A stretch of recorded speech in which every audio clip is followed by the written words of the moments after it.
In Clay County, faith and civic leaders are calling for accountability. This after a Clay County school board member made some controversial comments. Haji Abbas joins us live from Clay County. And Haji, you heard from some community leaders as well as a different member of the school board. Tell us more. So what started as a Facebook Live video has turned into community outcry. Now, civic and faith leaders say today that an apology is not enough, and today they made their message clear.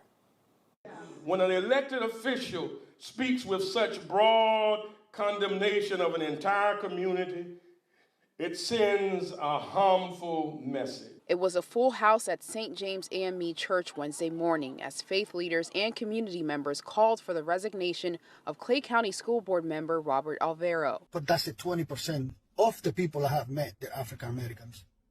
The other 80%, they're being nasty, they're being rude, they're being problematic. Community leaders say those comments Alvaro made about his interactions with the African American community were not only offensive, but damaging. Implicit bias, whether spoken aloud or quietly acted upon, cannot be tolerated in our schools. Clay County School Board member Beth Clark says she was shocked when she first heard Alvaro's remarks earlier this month. Appalled is probably the best way to say it to begin with. I mean, I guess Forrest Gump said it best, you can't fix stupid. You don't paint somebody by the pigmentation in their skin. Reverend Jeffrey Dove says Clark's attendance at the press conference spoke volumes and sent a clear message condemning Alvaro's remarks. You were the first person to respond to my email. You've always been nice, but you showing up today, Bishop just said, was the icing on the cake.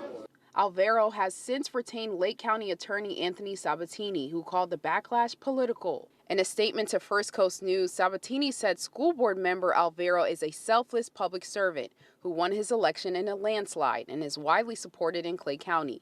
These radical Democratic political activists who seek to eliminate his First Amendment rights are out of step with people in Clay County. Under Florida law, the governor is the only one with authority who can remove a school board member from office. We cannot ask for his resignation in the sense that he is an elected official. He should have been vetted better by his party. We could do probably a vote of no confidence, but I don't think Clay County has run into this before.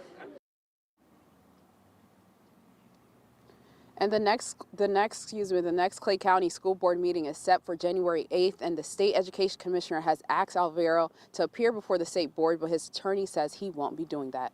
Live in Clay County, Haji Abbas, First Coast News, on your side.